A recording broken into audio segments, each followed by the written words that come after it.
प्रिय श्रोतागण, आज हम कथा सुनने जा रहे हैं सूर्यदेव की।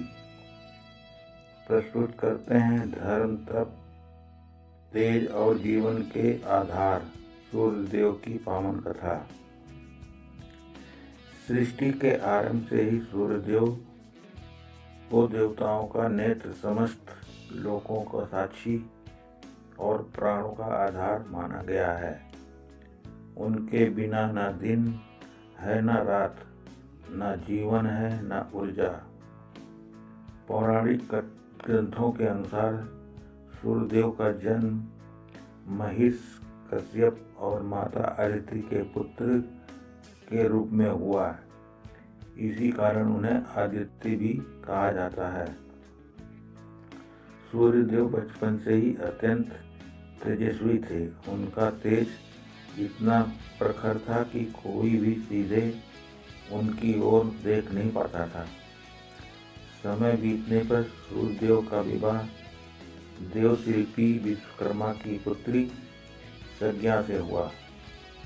संज्ञा सूर्यदेव की शक्ति और तेज को सहन नहीं कर सकी।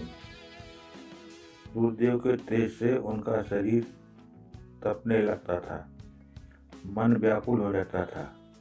उन्होंने बहुत प्रयास किया, पर अंततः वह अपने पिता के पास चली गईं। विश्वकर्मा ने सूर्यदेव से निवेदन किया कि वे अपना तेज कुछ कम करें ताकि संज्ञा उनके साथ रह सके। सूर्यदेव ने सृष्टि के हित में ऐसा किया। विश्वकर्मा ने सूर्यदेव के तेज को कुछ अंशों में विभाजित किया। इसी तेज से आगे चलकर अनेक दिव्य अस्त्र और देवताओं के शस्त्र बने। संज्ञा ने अपने स्थान पर अपनी छाया को छोड़ दिया, जिसे छाया कहा गया। सूर्यदेव को इस तरह का ज्ञान नहीं था।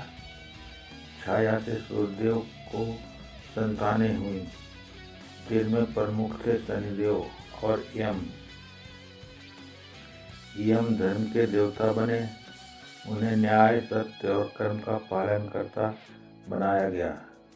सूर्यदेव ने यम को सिखाया कि बिना पक्षपात, बिना मोह सभी जीवों के कर्मों को निष्पक्ष निर्णय करना ही सच्चा धर्म है।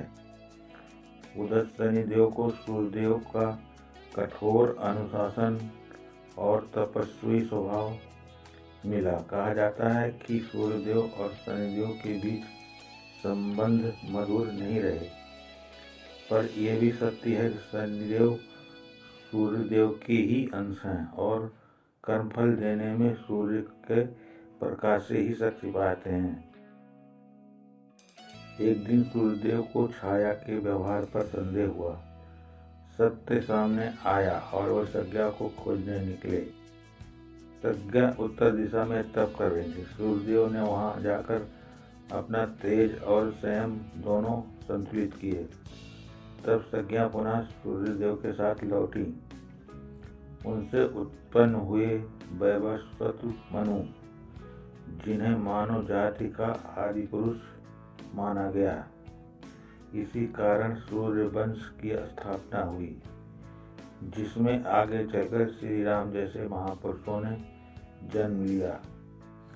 सूर्यदेव केवल प्रकाश के देवता नहीं, वो धर्म के प्रेरक, आत्मबल के स्रोत और कर्म के साक्षी हैं। जो प्रतिदिन सूर्य को अर्घ्य देता है, वो तेज, आरोग्य और आत्मविश्वास प्राप्त करता है। भाग 1 में आपने सूर्यदेव की उत्पत्ति और उनके परिवार की कथा सुनी। अब जानते हैं सूर्यदेव के स्वरूप, रथ और उनकी उपासना का गूढ़ रहस्य। सूर्यदेव प्रतिदिन आकाश में सुवर्ण रथ पर विराजमान होकर भ्रमण करते हैं। इस रथ को चलाने वाले हैं उनके साथी अरुण, जो सदा आधे नेत्रों से देखते हैं, क्योंकि सूर्य के पूर्ण तेज को देख पाना किसी के लिए संभव नहीं। अरुण लालिमा के प्रतीक हैं। इसी से प्रातः काल की लालिमा उत्पन्न होती है। सूर्य प्रयोग के रथ में 7 अश्व जुड़े हैं। ये 7 अश्व सत्ता के 7 इंद्रधनुष के 7 रंगों और मानव शरीर के 7 ऊर्जा धाराओं का प्रतीक है। इसका अर्थ है सूर्यदेव संपूर्ण समय, रंग और चेतना को नियंत्रित करते हैं। पौराणिक मान्यता है कि जब सृष्टि में अंधकार, आलस्य और अधर्म बढ़ता है, तब सूर्यदेव अपने तेज से उसे नष्ट करते हैं। वो केवल बाहर का अंधकार नहीं, बल्कि मन का अज्ञान भी दूर करते हैं। सूर्यदेव की उपासना का सबसे सरल रूप है प्रातःकाल सूर्य को अर्घ्य देना। जल में लाल पुष्प, रौली, अक्षत डालकर सूर्य को अर्पित करने से शरीर निरोगी रहता है, नेत्र तेजस्वी होते हैं और आत्मविश्वास बढ़ता है। ऋषियों ने कहा है आरोग भास्करी दीक्षेत्र, अर्थात यदि आरोग्य चाहिए तो सूर्य की उपासना करो। यही कारण है कि छठ पूजा में सूर्य देव को विशेष आराधना की जाती है।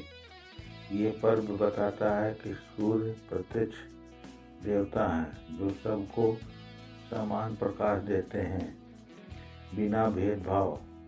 सूर्य देव का एक रूप सविता है जो जीवन को गति देते हैं। दूसरा रूप मार्तंड है जो रोग, आलस्य और पाप को नाश करते हैं। तीसरा रूप भास्कर है जो ज्ञान और विवेक प्रदान करते हैं। कहा जाता है कि जो व्यक्ति अपने पिता का सम्मान करता है, समय का पालन करता है और सत्य के मार्ग पर चलता है, उस पर सूर्यदेव की विशेष कृपा होती है, क्योंकि सूर्यदेव स्वयं पितृ तत्व और अनुशासन के देवता हैं। महाभारत काल में सूर्यदेव ने कुंती को वरदान दिया है, जिससे कर्ण का जन्म हुआ। कर्ण के तेज, दानशीलता और साहस में सूर्यदेव का ही अंश था। इससे ये शिक्षा मिलती है कि सूर्यदेव केवल राजा या देवताओं के नहीं, बल्कि प्रत्येक धर्मनिष्ठ मानव के रक्षक हैं। जो व्यक्ति निरंतर सूर्यदेव को स्मरण करता है, उसके जीवन से भय, रोग, दरिद्रता दूर रहती है। सूर्य हमें सिखाते हैं हर दिन उदय होना चाहिए, कितनी ही अंधेरी रात क्यों ना हो। इसी संदेश के साथ सूर्यदेव की यह पावन कथा पूर्ण होती है। सूर्यदेव सबके जीवन में प्रकाश, स्वास्थ्य और सत्य का मार्ग प्रशस्त करें। जय शनिदेव, जय सूर्यदेव। ओम भास्कराय सूर्यदेवाय नमः।